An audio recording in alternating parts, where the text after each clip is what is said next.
Om Swastiastu. Perkenalkan, nama saya Nika Tetiana Putri, nomor absen 19, kelas 11 IPA 7. Di sini saya akan menjelaskan tentang mekanisme gerak refleks dan gerak biasa. Sebagai bukti adanya pengantaran impuls oleh saraf adalah timbulnya gerak pada anggota tubuh. Gerakan tersebut terjadi karena proses yang disadari yang disebut juga gerak sadar atau gerakan biasa.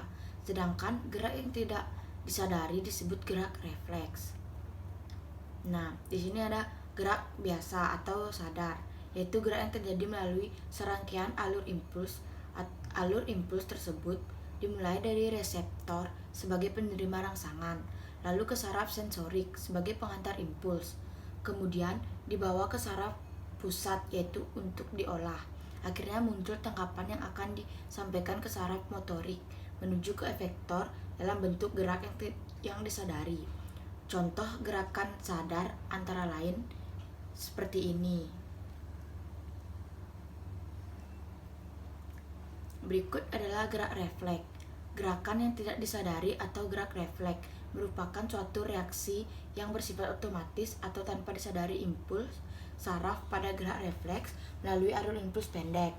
Alur impuls dimulai dari reseptor sebagai penerima rangsangan, kemudian dibawa oleh neuron ke sumsum tulang belakang tanpa diolah oleh pusat saraf. Kemudian tangkapan dikirim oleh saraf motorik menuju ke efektor. Alur impuls pada gerak refleks disebut lengkung refleks. Berikut ada komponen lengkung refleks. Komponen-komponen utama suatu lengkungan refleks yang paling sederhana terdiri atas unsur-unsur sebagai berikut. Yang pertama, ada suatu reseptor yang peka terhadap suatu macam rangsangan. Dan yang kedua, ada suatu neuron aferen atau sensorik yang dapat mengantarkan impuls menuju ke susunan saraf pusat atau mendola spinalis atau batang otak dan mengadakan sinapsis. Dan yang ketiga, ada suatu neuron eferen atau motorik yang dapat mengantarkan impuls ke perifer. Dan yang keempat, ada suatu alat efektor yang merupakan tempat terjadinya reaksi dan yang dapat diwakili oleh suatu serat otot atau sel kelenjar. Berikut ada mekanisme gerak refleks. Mekanisme gerak refleks merupakan suatu gerakan yang akan terjadi secara tiba-tiba di luar kesadaran kita. Refleksor, penarikan kembali tangan secara refleks dari rangsangan yang sangat berbahaya, merupakan suatu reaksi perlindungan. Refleks ekstensor, dalam bahasa lain disebut polysinaps, adalah rangsangan dari reseptor perifer yang akan dimulai dari fleksi pada anggota badan yang juga berkaitan dengan adanya ekstensi anggota badan. Dan ada juga gerak refleks merupakan suatu bagian dari mekanisme pertahanan tubuh atau juga terjadi jauh lebih cepat dari gerak sadar yang misalnya menutup mata pada saat akan terkena debu. Untuk dapat terjadinya gerak refleks, maka dibutuhkan struktur sebagai berikut, yaitu organ sensorik yang banyak menerima impuls, contohnya kulit. Di sini ada macam-macam gerak refleks. Yang pertama ada refleks otak, adalah gerak refleks yang melibatkan saraf perantara yang terletak di otak, misalnya berkedipnya mata, refleks pupil mata karena rangsangan cahaya. Dan yang kedua ada refleks sumsum tulang belakang, adalah gerak refleks yang melibatkan saraf perantara yang terletak di sumsum tulang belakang, misalnya sentakan lutut karena kaki menginjak batu yang runcing. Dan di sini ada pengaruh obat terhadap sistem saraf manusia. Berikut beberapa contoh jenis obat yang dapat mempengaruhi sistem kerja saraf, yaitu ada desinfektans. Desinfektans adalah obat luar pembunuh kuman, misalnya alkohol, iodium, dan pengompres luka. Nah, di sini merupakan contoh dari alkohol dan iodin. Dan yang kedua ada depresan. Depresan adalah obat penghambat fungsi neuron dalam sistem saraf pusat. Yang termasuk obat ini yaitu etil alkohol dalam minuman keras, obat tidur dan penenang, hipnotika, dan sedativa, misalnya barbiturat, sekonal, nembutal, luminal, dan amitol.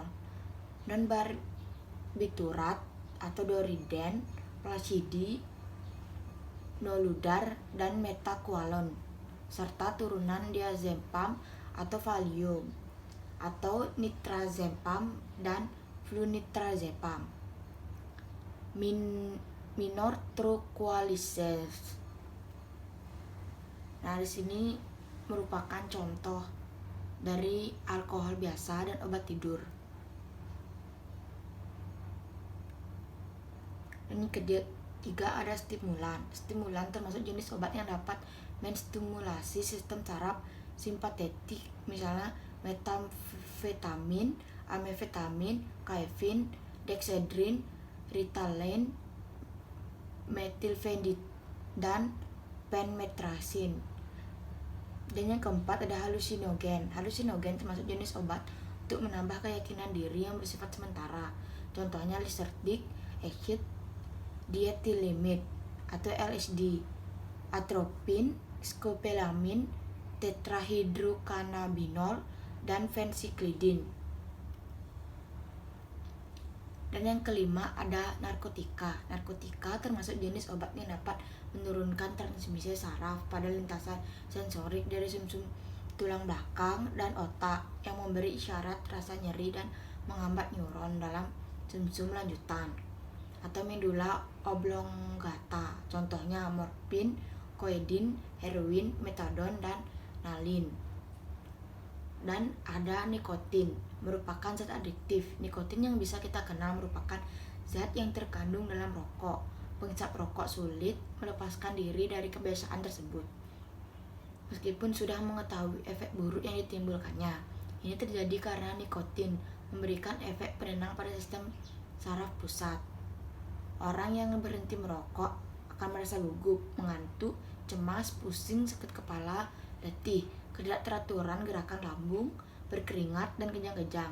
Hal tersebut juga biasa terjadi pada orang yang sedang menghentikan kecanduannya terhadap narkoba. Nah, ini adalah contohnya. Sekian dari presentasi saya ucapkan Om Santi Santi Santi Om.